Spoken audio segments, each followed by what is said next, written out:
La parole est à notre collègue Loïc Hervé pour le groupe de l'Union centriste. Vous avez la parole, mon cher collègue.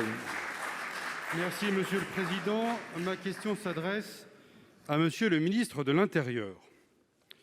Stéphanie Monfermé et Éric Masson sont tombés sous les coups de leurs agresseurs dans l'exercice de leur métier, créant un émoi dans la nation tout entière, et le groupe de l'Union centriste veut s'associer à l'hommage qui leur a été rendu.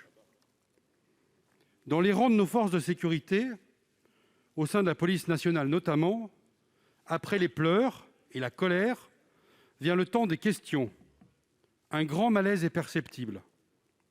C'est vrai, il y a les mots dits, et ils ont été forts, Monsieur le Premier ministre, dans 2 éloges funèbres que vous avez prononcés. Mais il y a aussi les mots qui sont écrits, ceux qui sont dans la loi, et dans la loi pénale en particulier. Il y a surtout la force des décisions que nous attendons de la justice, qui doivent être fermes dans leur prononcé, comme dans la réalité de leur application. Plus encore que ces mots, je crois que nos policiers attendent de nous tous, mes chers collègues, nous qui représentons le peuple, une protection et un soutien encore plus forts. Monsieur le ministre, la loi pour une sécurité globale préservant nos libertés va entrer en vigueur et le Beauvau de la sécurité est en cours. Quelles décisions rapides entendez-vous prendre pour rendre effectif, plus rapidement encore, le soutien que la nation doit à ceux qui assurent notre sécurité quotidienne?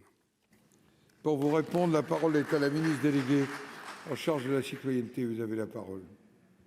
Merci, Monsieur le Président, Mesdames les sénatrices, Messieurs les sénateurs. Je veux évidemment, vous l'avez mentionné, commencer par rendre un hommage et adresser nos pensées à Madame Stéphanie Monfermé. Et pour vous répondre sur votre question, lors de la rencontre avec les organisations syndicales représentatives de la police nationale, en présence du ministre de l'Intérieur et du garde des Sceaux, le Premier ministre a rappelé son soutien plein et entier aux policiers et aussi l'engagement du gouvernement. L'engagement de concrétiser la volonté du président de la République de recruter 10 000 nouveaux policiers et gendarmes supplémentaires au cours du quinquennat, qui sera tenu pour mettre fin à la diminution des effectifs qui était enregistrée depuis une dizaine d'années. Sur le plan budgétaire, les FSI ont bénéficié d'une augmentation de 1,7 milliard d'euros de leurs crédits depuis 2017, dont 137 millions d'euros supplémentaires pour l'immobilier grâce à France Relance. Concrètement, nous venons de renouveler 25% du parc opérationnel. Ça représente 8 520 véhicules. Ce n'est pas anecdotique, ce sont les moyens qui permettent aux forces de l'ordre de travailler et des mesures opérationnelles inédites pour protéger ceux qui nous protègent. De plus, des moyens juridiques au service des forces de sécurité intérieure sont renforcés grâce au vote ou à la promulgation par la majorité parlementaire de la loi de la sécurité globale ou celle sur le respect des principes de la République ou la loi consacrée à la lutte contre le terrorisme et au renseignement présentée en Conseil des ministres par Gérald Darmanin. Par ailleurs, dans le cadre des travaux du Beauvau de la sécurité qui ont été engagés par le ministre de l'Intérieur, la question des réponses judiciaires et pénales fait l'objet d'une attention toute particulière lors de la rencontre du 27 mai prochain. Enfin, le Premier ministre a également annoncé mardi de nouvelles mesures fortes. Plan de 10 millions d'euros pour sécuriser les commissariats, les casernes de gendarmerie.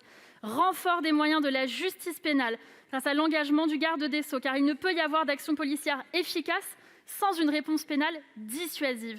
Le Premier ministre a annoncé vouloir inscrire dans la loi la limitation stricte des possibilités de réduction des peines, la peine de sûreté portée à 30 ans pour les personnes condamnées à la perpétuité pour un crime commis contre un policier ou contre un gendarme. Les violences contre les forces de sécurité intérieure seront désormais des délits spécifiques, plus durement réprimés. Je pense notamment à la question des refus d'obtempérer. Enfin, le garde des Sceaux prendra une circulaire demandant au parquet une fermeté stricte lorsque les forces de l'ordre sont prises à partie, en demandant le déferrement systématique et un jugement rapide des auteurs, et je tiens à l'en remercier. Monsieur Hervé. Madame la ministre, je vous remercie, mais j'entends ce que vous dites.